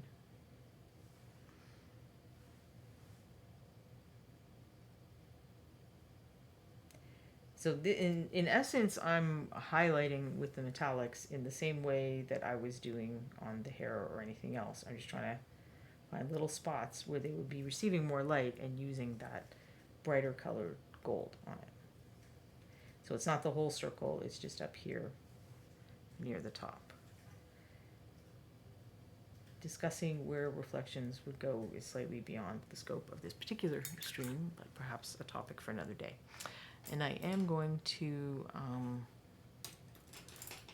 mix just a little, I'm going to mix my lightest gold with that silver and get something just a little bit lighter.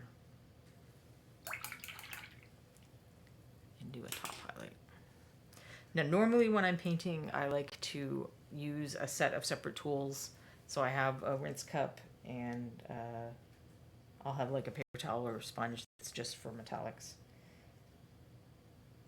to avoid that metal flake ending up on items that aren't metallic. You know, metal flake is kind of like the glitter of miniature painting. If you don't watch it, it goes everywhere. But it's not, you know, I'm painting a relatively small amount of metal.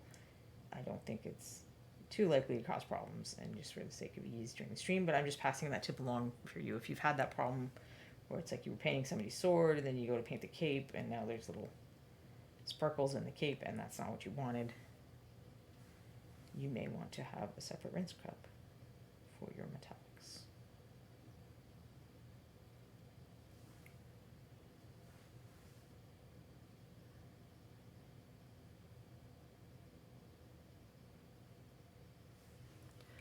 All right, I think that has a little more pop.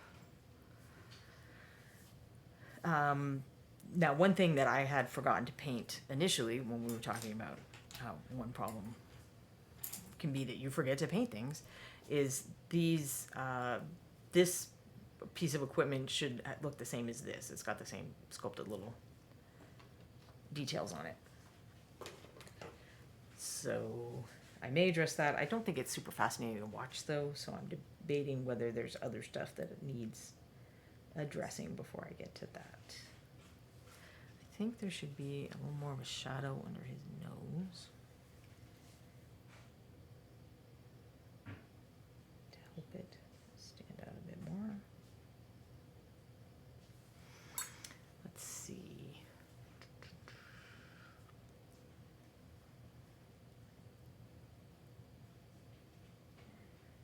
Well, that may be the last part that I have to address.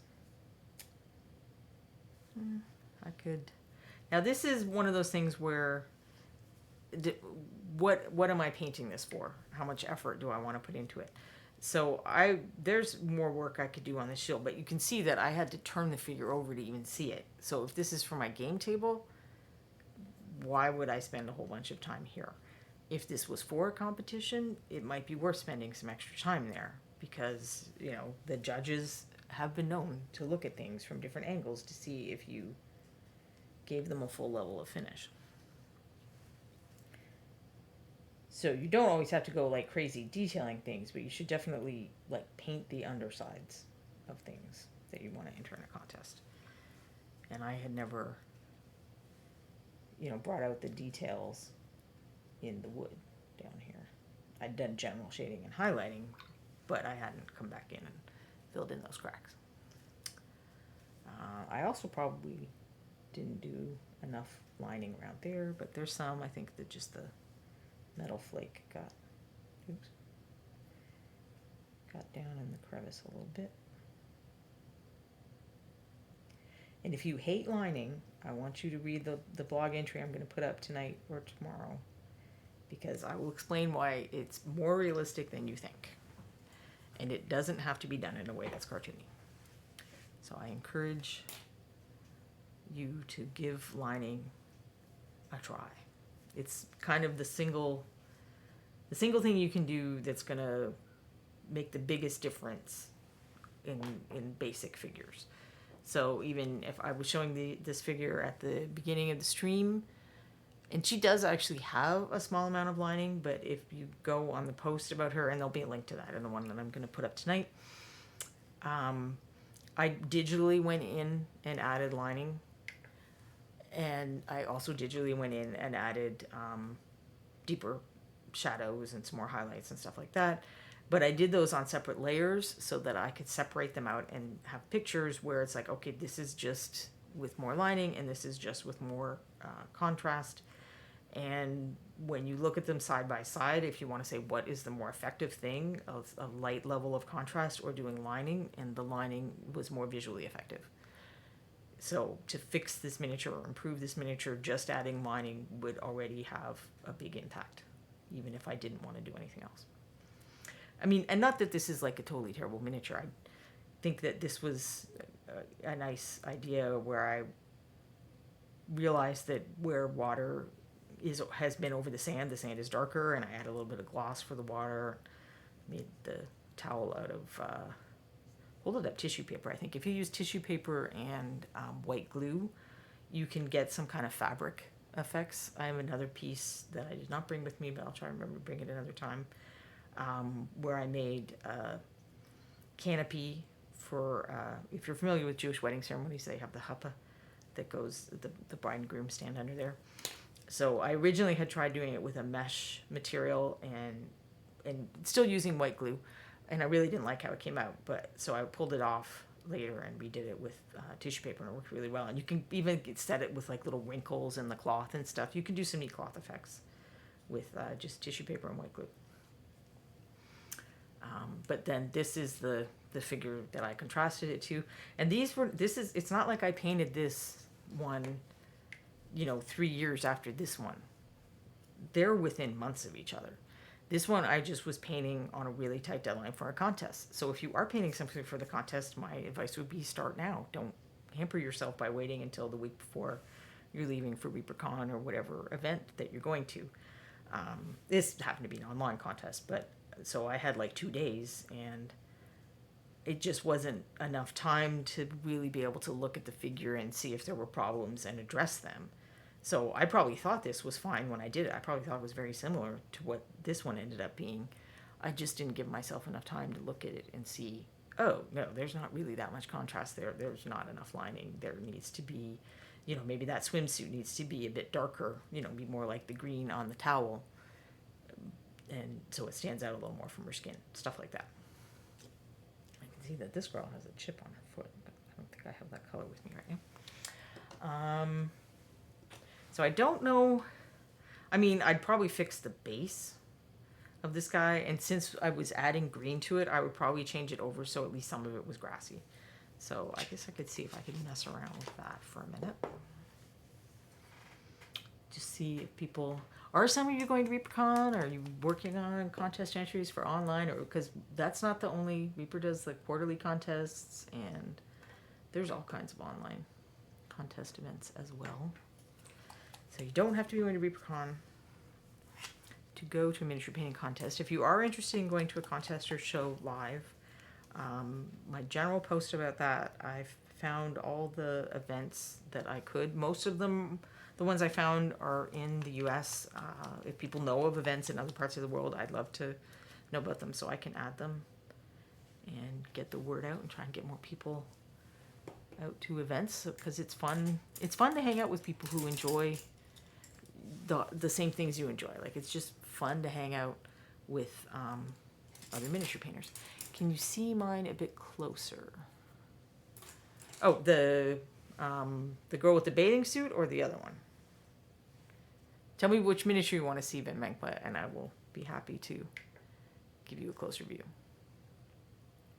Trashorama is going to ReaperCon and filtering what games you want to bring. If you like board games, come look for my husband, because he'll be at the board game table and playing games all the time and teaching people games. So that's that figure. I don't know if that's the one you meant, but I also have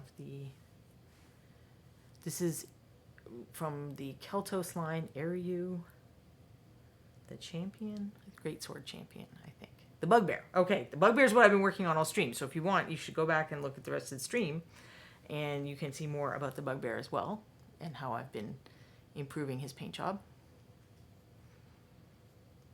And I also worked on him last stream. So there should be additional videos if you're interested.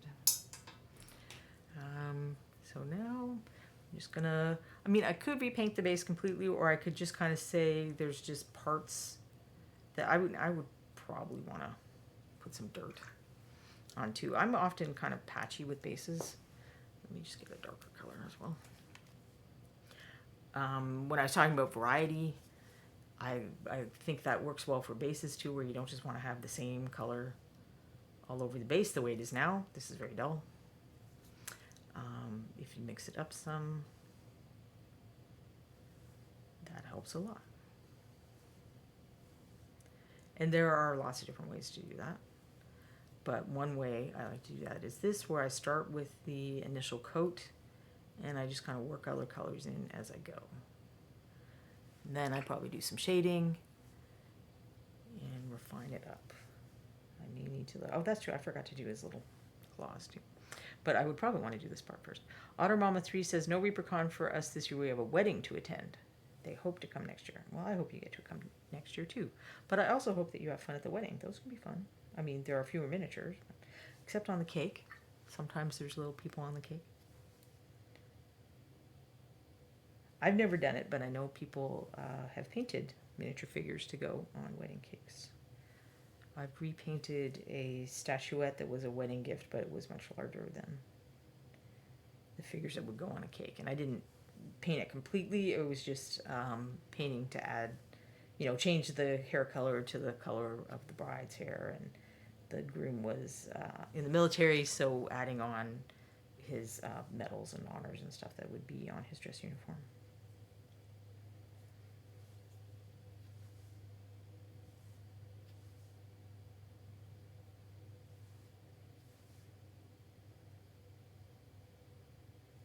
So I just, let's see if it stays in focus. I just have, so I've got the dark brown, the light brown, and then these are the same color greens that, well, I didn't end up using that color last time, but I was using this color green, which is one of the ReaperCon colors. Goggler green, and then this is another ReaperCon color, Grave Gloom. So these are not the same greens that I painted his pouch with, but they're kind of in the same family. I had them out in case I did want to make some changes to the pouch, which I ended up not doing.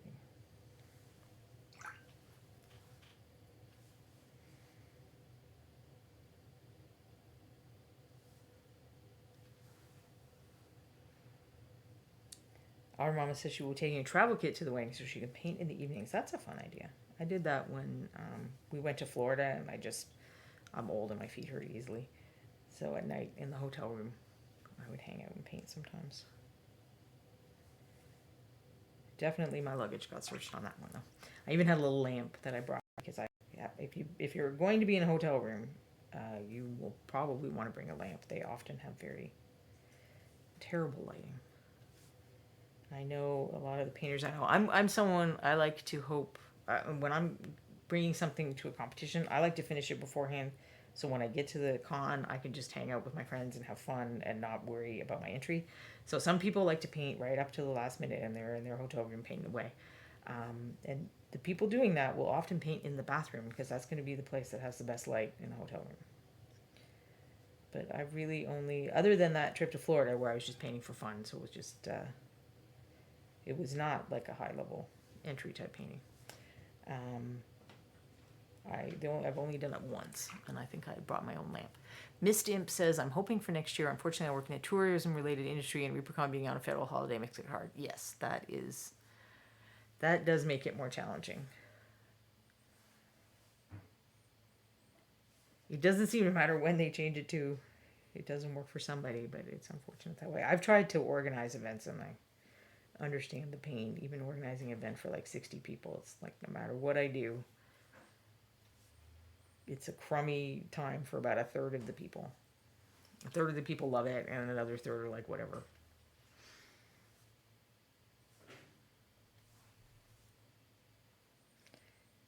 So I'm trying to give him more of a, like, I think I'd originally gone with like a cave type base.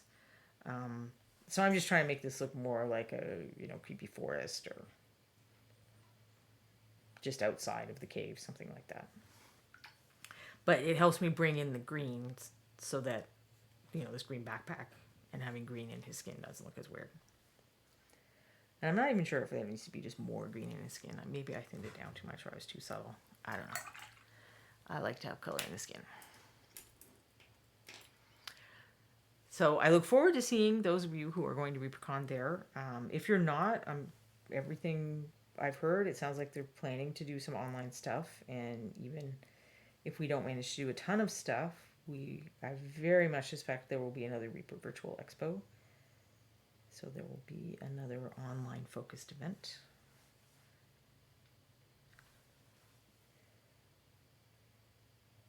And hopefully that way everyone gets to have some fun sometimes. But if you get a chance to go to live in-person events, I would do it. It is very different when you see miniatures in person. Like miniatures that you admire, when you see them in person, there is a difference. Even now with the improvements in video and photography and everything over when I started painting, which I think my first camera was like literally 1 megapixel. So things have certainly improved, but they're 3D objects. So getting them to see them in person with your 3D eyes is a different experience. And I'm also putting a little more of that green on the red kilt, which green is the color complement of red. So it shouldn't look very green. It should just look darker and duller than the red. But that helps, even though there aren't a lot of green objects on him, that helps bring the colors into different places. Now I'm just going to put some of this green in his shoulder thingy. Like not every plate, just here and there. Different kind of wear and tear. And this is something I will often do in painting is at the end I'll take some colors that I used and try to integrate them in other places on the miniature.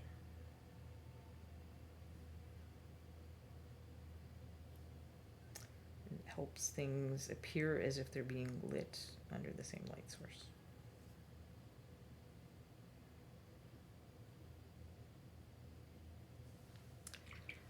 All right, so I still haven't done the spikes, which I think the person who also painted this probably did the spikes, so I'm just going to do those later because I think that'd be boring to watch. I could try to do them while I'm telling you about other Reaper shows, but that might be challenging. But let's give it a shot. I'll use a smaller brush. And for this one, I'm going to use Blade Steel.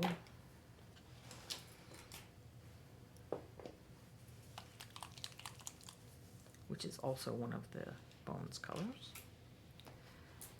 Just trying to find a clear spot on the palette. And I'll get my little cheat sheet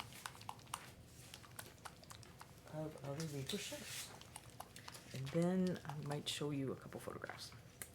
All right, so Monday to Fridays from 11:30, or starting at 11:30, is Anne's show.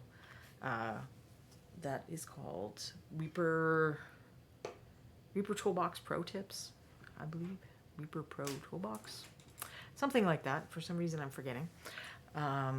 All these times are in Central, which is Reaper's time zone. Then on Monday, we have this stream every week from 2 to 4.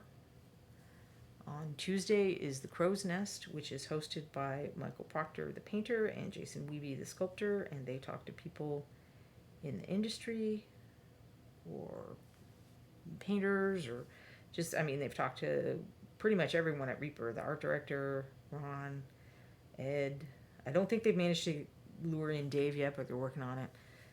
They talked to Sadie at the paint department. They've talked to some of the other sculptors, other painters. I enjoy watching it because it's kind of like, if you've wondered what it would be like when a bunch of painters and sculptors hang out together, it's a lot like that. So for me, it's kind of a way to get to hang out with my friends when I can't hang out with my friends. It's been very welcome this past year and change of not getting to hang out with my friends. Let's see. Then Wednesday is Miniatures Den at 2 p.m. with the Italian painter Luca. So if you are wondering, kind of the European style of painting, which can be a little different in some respects than some of the ways a lot of the Americans paint, that is well worth checking out. Because like Lord Dave was saying, you can learn things from all different kinds of people, different approaches. Thursday at 2 p.m. we have the Crafty Creative with Josh Foreman, and he very much is creative, and he does all kinds of different things, terrain, sculpting, just wildly. He's got books. He genuinely is a very creative person. It is an aptly named show. Sorry, I'm just looking for my fresh blue liner. Then also Thursday, but at 6 p.m. is Reaper Live with the kind of the main Reaper crew. So the owners and the art director and the paint designer all get together and update us about Reaper stuff and just talk about things in general, and they give out the most prizes. So if you like to try to win things, that is the show for you. Friday is Reaperland at 3 p.m. with John and Dave, and they share cool things from the community and just have fun in general. And then every other Friday, and it will be this week, is Reaper Errant, which is some of the Reaper artists, the sculptors and painters get together and play a D&D game that is hosted by Nightheart Gaming. And they have some great setups. They have boards and figures and terrain and trees, and it's just really cool looking. And then we try to be goofy and amusing for your pleasure. You can also see how much I roll ones. Very occasionally on Fridays, I think once a month, is House of Vex with Aaron Lovejoy. So if you're wondering about how to use it, airbrush, not just the Vex specifically, although certainly that's what he's using on the show. That's a great one to watch. He helped me learn to airbrush, so he's a talented man. And then Saturday is Painting Platinum with Sadie, the paint mixer and designer, at 3 p.m. And I believe I'm sure there'll be more things coming soon, and it will become very challenging to continue listing all those things off. But now I'm just going to show a few more pictures. But we'll have the Bugbear one last time. So there's no reason you remember what he looked like before, and I may still want to try to work on the metals a little more. I'm just not completely happy with them, and I'm not sure what the problem is. Just I need to do more shading, maybe. I don't know. I'm gonna add a little rust and stuff probably. But I will eventually put up pictures with kind of before and after of what he looked like, just like I did with the blacksmith. So you'll be able to compare. But if you have a good memory and you remember what he looked like before, here is what he looks like now. And I do think that losing the distracting blue pouch was a good choice. But I was also going to show you a few more kind of before and after pictures or things about contrast. Just some of these are on my blog, but I can only make the pictures so big there. So since I have a document camera, I'm going to use it. All right, so this is a figure that I took to a con, and I did do that thing where I was painting up until the last minute. And I thought that I had painted plenty of contrast on this figure. And then when I got home, I realized that I had not. And I looked up, like, what does bread look like? And what does the underside of bread look like? Since you can see the other sides of the breads. And I looked at some of the fruits. I did all kinds of research and stuff. But I came home and realized that I actually needed to add a lot more contrast to this figure. So you can see, like, how much more you can see the folds of her dress in the revised version. So I've done this with, you know, contest level figures, not just stuff like the Bugbear and the Blacksmith. I've done this exact same thing with some contest level figures, where I don't always realize at first that there's a problem. It's sometimes you have to let something sit and come back and look at it with fresh eyes before you can see that it didn't turn out exactly the way that you thought. So the main things that I mean, I edited most of this. I didn't change the little pottery thing, but I redid all the non-metallic, not redid, but I added, you know, I bumped up the contrast level on the metallic metal. I bumped it up on her dress, so you can see between these two versions of the incense censer. And some of you, I had this figure out when I was talking about the how to travel with figures, because this is the one with the chain that moves back and forth that was annoying to travel with. I almost think I did too much on the hair. I didn't keep enough of the darkness on the hair, but I even went back in and added some shadows and highlights on the pillars. And then the back view, so that was the original, and then that's the revised back view. I did a lot of work on the pumpkin. You can see there's a lot more darkness in the crevices, and then where it goes down towards the ground. I bumped up the contrast on the sack of grain, on the peppers. You can see there's more highlighting, like more of those little tiny highlights on the peppers. And even if I were doing this today, I mean, this is probably at least 7 years old, maybe more, I would have probably add more contrast. You know, peppers are pretty shiny. I would add little bright spots of shine and stuff like that. So it's absolutely feasible to go back in and fix pictures. And then this goes back to the blacksmith. I should have had this picture then, but I didn't, when we were talking about being specific. So for the blacksmith, I went and looked at what real blacksmith aprons look like and edited the, you know, added texture and stuff on the stream so you could see that. In this case, I was painting characters that I wanted to look older, and these are not the best sculpts. Let's say that they're a little challenged. So it was challenging to paint them, but I thought, well, wouldn't it be nice if I got specific people? And I would never have thought of doing age spots on the bald head. These are also 75 millimeter. These are not gaming scale figures. They're a little bigger. I would not have thought of doing the age spots on the head if I hadn't looked at a reference picture. And then the picture with Helen Mirren helped me see where should there be lines around the eyes and stuff. And there was only so much I could do given the sculpt, but it was helpful for trying to make them look as much like real people as I could. What else do I have here? So we just looked at these figures. And when I posted the blog post where I was talking about how this one is a better figure than this one, there were some people who didn't see it. There were some people who kind of got lost in the fact that they hate the giant swords and they don't think that it's realistic. And I'm like, no, we're just talking about the paint. I just wanted to compare them because, you know, they're sculpted as similar body styles. They're sculpted by the same sculptor. So those aren't a factor. It really is, it's the same color scheme. We're comparing paint to paint. So what helped some people is I said, okay, try looking at it in black and white. And I put up a black and white photo. And you can see exactly what I was talking about, how this one stands out more and this one, way too much is the same color. There's a little bit of stuff that's a bit darker around her face, but there's a lot where it's just the same value. And then the saturation choices aren't strong enough in the color view to make up for that. So, and that's the same thing that's going on with this guy, where from a distance you can't really see him. And, well, let's pop him off of there. And from a distance, the Bugbear works better, because if I put them in black and white, it would be a similar thing as it is with the two female figures. This guy would look a lot like the same color or same value, and this one would have more value differences between the skin and the hair and the armor and the clothes. Last week we also talked about the idea of pushing things and just doing more.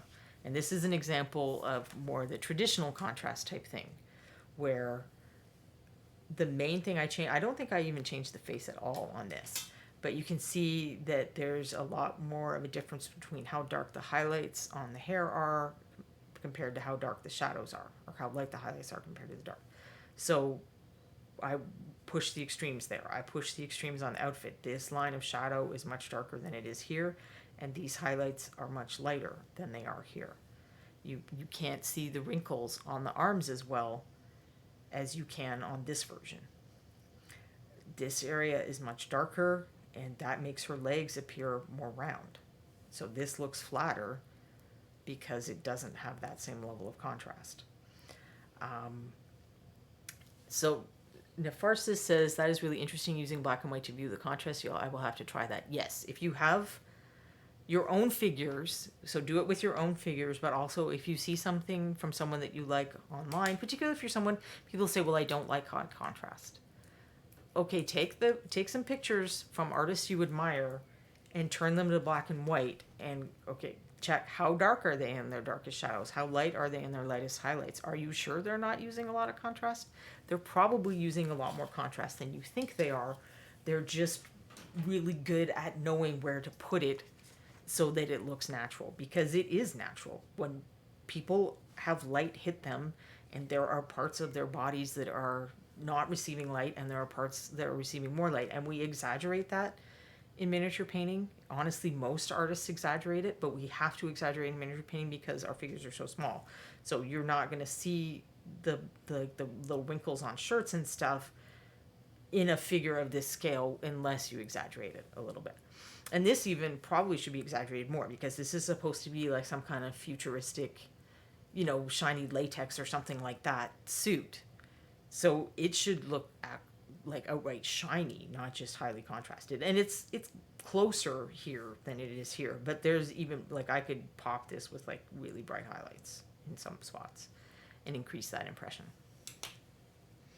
Last week we also talked about the idea of pushing yourself by exaggerating it to the point where you think it's ridiculous, because it probably won't be. It's just, you've kind of got to recalibrate what you're used to seeing. And that's something I'm going to talk about, the blog entry that's going up tonight or tomorrow. But this is an example of where I had to do that myself. This is also another example of how things take time. So I painted this figure mostly at a convention, and then I came back and I think I did the freehand. And then it sat on my workstation, and it sat, and I'm like, something is bugging me about this. And I just have to kind of keep looking at it now and then and see if I can figure it out. And what was bugging me is there's not nearly enough shadow if I'm trying to do a light effect. Because white is as light as you can get with paint. Like, we don't have actual light unless you're using LEDs or something. So the way to make something look lighter, often the secret is to make other stuff a lot darker. So even though I had done all this freehand and stuff, the correct answer was to make this a lot darker. First of all, this was not the story of the figure. If this is the area of interest, I don't need you looking here a lot. If I was taking this to a contest, I'm still showing a judge that I have the brush control to do that. I'm still making this more interesting to look at and realistic, because it's a scroll. There would be something written on it. But it doesn't have to like stand out like a neon sign going, look at me, look at me, look at me, to accomplish those goals. So to just completely shadow this area a lot more. And her hand is shadowed from here back. You just can't see it in this angle. So like if I'd done the angle exactly the same as this one, from here to here, it would be shadowed as well. And it's all shadowed there because no light is getting there. But coming in with much deeper shadow was what was wrong with it, what was bothering me about this figure. And I probably do have a black and white version of this somewhere that I just forgot to bring over. And this is an example of what I didn't do lining here, because this is light. And if you know how you get that kind of glow around your fingers when you hold them over a light. So there shouldn't be that separation. It should kind of blend into it. So there are guidelines and kind of rules for things, but there are reasons why you would not do them sometimes as well. So hopefully that makes sense. But this really, and it's too bad I don't have the black and white picture. You're thinking that because I added the yellow is what made that work better, and it's nothing to do with the color of the light. I just forgot to take a picture, before I added the light color. I often like to paint light source stuff that way, where I'm painting it as if the light were white, because if it doesn't work as a white light, it's not going to get any better when I add color. Because what makes a light source look like a light source is you've got areas that have a lot more light on them, and you've got areas that look a lot darker. But anyway, that's a whole other story too. But that's just another example of you can take things and you can adjust them. You don't have to get everything right as you go along. I get the feeling that I'm not synced anymore, but oh well, I don't know why that happens. I will bug Justin about trying to get a webcam or something. So hopefully that makes sense, and you'll feel. What I would recommend you do is, if you are coming to ReaperCon or painting for another contest, paint now and let it sit for a minute and think about it. Maybe show it to some friends, and then think about what you could do to improve it, and then do kind of what you just saw me do with the bugbear, where you tweak things and shift things a little and try to improve them. I Maybe One said this was very helpful. Thank you. Well, I'm glad you liked it. Gray Mouser said, I'm not sure which orb I like better. On the dress you just showed, it looked chalky. The yellow one? That one. Yeah, I think I probably just did glazes or something. I mean, the orb ended up not being super amazing. This is not like... Oh, I changed the view. This is not like super high level, I guess. This was for Ron in the web store, so it was meant to be good, but it wasn't meant to be amazing. I mean, I try for amazing when I can, but and some of that could be the picture as well. So what actually happened here, what I used to make the shadows is glossy, and I wasn't able to get all of the reflections out when I took the photo. So there are things that look a little freaky and weird in the photo that don't in real life, and I just gave up on it and lived with the photos that I had. I'm trying to remember if I did dull coat it. I probably didn't, because it was probably just ridiculous humidity. So that's, I like to use matte products when I can, and just for whatever reason, this is matte, but when you get enough of it, it starts to get shiny a bit, and so I probably needed to have more of a ratio of water as well as the brush on sealer, because that's what I usually mix in my glazes. So, or I used inks that were shiny, I can't remember now. And that was dealing with photography issues more than painting issues, but at a certain point, I just live with that. So do I know what I'm doing next week? I don't know what I'm doing next week. If I painted on her some, maybe I'll paint some more on her. I'll figure something out. We'll do something fun. If you have ideas of things you'd like to see, feel free to let me know sometime. But until then, I hope you have a great day. I'm sure Quindy's going to get a raid going for us, and you'll be able to watch more people do fun and cool things. Thanks for putting up with my boring yammering.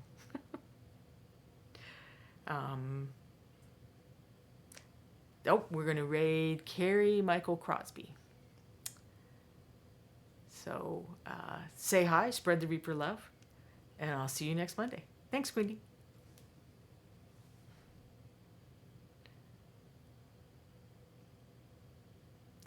Just waiting. Oh, thanks, Sidwee.